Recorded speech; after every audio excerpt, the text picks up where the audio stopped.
Yo, Michael here, Shot City Yak, and welcome back to the channel, y'all. Hey, let me get straight into this, right? There's no other piece of equipment, in my opinion, that is more important to a fisherman than his fish finder. Whether you're on a boat or as many of you who watch this channel are on kayaks, right? Kayak anglers. Hey, a fish finder is very important. Yeah, you can pound the bank all day long for bass, and you're gonna catch them, of course, but there are times where the bigger, better quality fish are off deep and off into the middle of these lakes where you can't visibly see any structure, and you need a good fish finder to look down below you, scan the waters, find structure, find the brush piles, and just locate schools of fish that you can then target and try to catch. So with that being said, this series of videos is going to be covering my fish finder unit. Now, one thing I will say, despite the specific one that I have, a lot of these ideas and the concepts on how to use a fish finder to get on the fish applies across any fish finder, as long as it has some of the basic features like a GPS chart plotter, chirp sonar, down scan or down imaging, and of course a bonus would be the side imaging, which isn't necessary.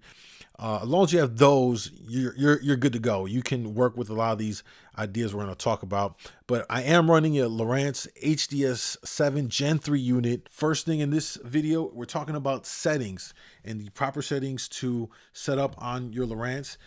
Even if you don't have a Lowrance, some of these settings are universal. Another brand might have a different name for it, or it might have the same exact name for it. So some of these things could apply to your unit. Go through the settings and just check for it. So let's go jump right into it by hitting the settings button. And we're gonna start over here at the system, man. Obviously, language is English. Text size, you can adjust that to your fitting. If you're blind as a bat, you might want to upsize those or whatever the case may be. One of them that I definitely took off was key beeps. They're annoying. And so those are turned all the way off. Coordinates, you want to leave those in degree, minutes. Other things, you can go to advanced, all right? Waypoints. And here's one thing that you want to make sure you have on, in my opinion. This is how I run my waypoints. I actually allow duplicate waypoints to be set. And I'll explain why later when I go over how I kind of do waypoints, my system of waypoints. Everybody has different ways to do it. So check that on. One thing I do leave on is the auto hide, so that the sidebar disappears after a certain amount of time. It goes away. It doesn't just stick up there. Going down to features, tap that open. Here's where you're gonna turn on and off some of the various features that are that the Lowrance HDS 7 Gen 3 is capable of. Obviously, I'm in a kayak. I don't have a lot of these features. Like I don't have structure scan 3D, so that's off. I don't have a radar. Serious weather, audio server, I mean, those are all off. I don't have those. I'm not running those. If you were on a boat, perhaps you would then want to have those on if you had those on your boat. The only things I really have checked off is the sonar, as you see here, and structure, of course. Turn that on. You're going to want to have that on. And you scroll down, again, C-zone and autopilot, those are off. Everything else is pretty standard. Time zones, it should be, I left at default. And then we go down to internet, and you want to leave that on if you have this unit, so you could run your Wi-Fi to connect your iPad or your mobile device to the unit. Let's go down to navigation. Arrival radius is, you can set that to your own number. For me, I just left it at 0.02 miles. All right, right here, your logging type. You're going to want to have it to time for the log. That's really important. And then your time period, again, you want to get 1 second, the lowest possible time period, and that's just going to give you the most accurate logging of a trail. All right, really important right there. Go to charts. Here you can pick your 3 boat selection: bass boat, sailboat, center console. Have fun with that. Boat settings is simply just a outline of your dimensions of your boat. I'm in a kayak, so I just put in 14 feet and I got a PA 14. Simple. Next, range rings. I have it off, but you can turn it on. The cool thing with a range ring is that let's say you have a waypoint off and you're on your chart plotter map. If you have your range rings on, it'll give you like an instantaneous look at your distance from that waypoint. And so that's what those range rings can help with, quickly glancing at your chart plotter to kind of get a quick distance just based off of those range lines. Okay. Heading extension, I leave that on, and that's just going to show the line shooting off of the icon on the chart plotter to show you the direction you're heading in. Course extension, I have that off just because I'd rather have my heading.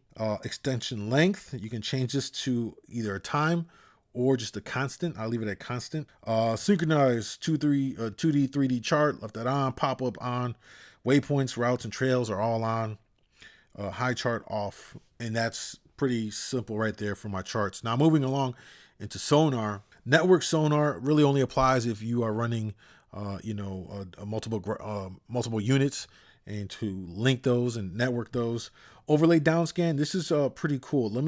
I'll show you what this is. As a matter of fact, go to overlay downscan, and we're going to go back to our sonar. What it's doing is it's overlaid the downscan or the down imaging bottom, and it's overlaid it onto the 2D sonar, so that when you have this setting here, it helps to really distinguish where the bottom contours are and the structure down there. You see there's a lot of chunk rocks here, a little gravel. You got another big chunk rock right here. Now I'm gonna go back and I'm gonna take off the overlay, and I want you to see what it looks like in comparison and why it can really help for those of you that have a hard time, kind of discerning what's bottom or what bottom looks like. You see how you have right here, and I'll mark it on the map where I put the crosshairs. You see right there where it's all hot yellow. Some people might not understand what that is.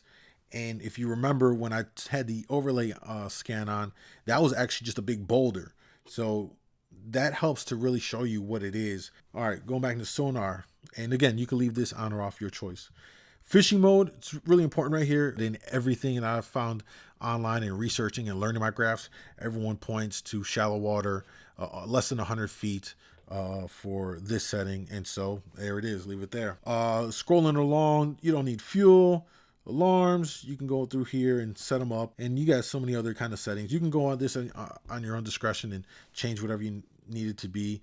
Units, I mean, it's all pretty standard. This comes default set like this. You really don't need to change it unless you're just weird and need like your depth in meters. I don't know. All right, let's go to wireless, and here's where you're going to set up and where you can get your network key to connect your iPad or your mobile device to your unit, to then use the Go Free link to then have a screen share or whatever the case may be. This is also where you're going to need, if you run a Navionics chip as I do, and you want to run your Sonar Chart Live, this is how you're going to get in here to use your iPad or your phone to connect onto the Wi-Fi network of the device, so then you can then run your Sonar Charts Live. It has to be linked together. It's under wireless device. I'm not going to press it just because then my network key shows up, and that's something that you don't really want to share with anybody. But there's really good resources online to show you how to pair them all up and how to run that. So I'm not going to be redundant there. Network, not in use. We're not running a network. I'm not running a network there. Vessel, same thing. I'm not even bothering with that. Then finally, you have simulator, and this is where you're going to go. And in my opinion, you got to definitely play around with whatever unit you have. Every unit has a simulator mode. Turn it on and really watch everything in the simulator. Watch the arches, get familiar with how your brand's unit displays those fish as arches, how they display rocks, because they all might vary a little bit, and they all might have their nuances. So play around with it, play with the simulate mode, leave it on, change settings. You can see what it does to the display on the sonar and then down imaging. So this is a great way to really get familiar with your fish finder unit. All right, so there it is, settings explained, and my actual settings on my Lowrance HDS 7 Gen 3 unit. Of course, this works for the 9 to 12 in the HDS line, and as well as the Elite TI series. These settings are pretty standard on all the units. So what I want to do is, as a way to say thank you for watching, thank you for supporting, and thank you for subscribing. And those of you who have been subscribed, look, let me go ahead and hook you up. My actual settings, I'm going to export them, and anybody who wants them to then download it to an SD card to upload it into their unit to have the same exact settings, I'll do it. Leave a comment below, say something, and especially leave an email where I can send it to you, and I'll shoot that over your way. So hopefully that helps you out a lot. And I'll wrap it up for this video. Be on the lookout for the rest in this series, and I appreciate you watching. I'm gone.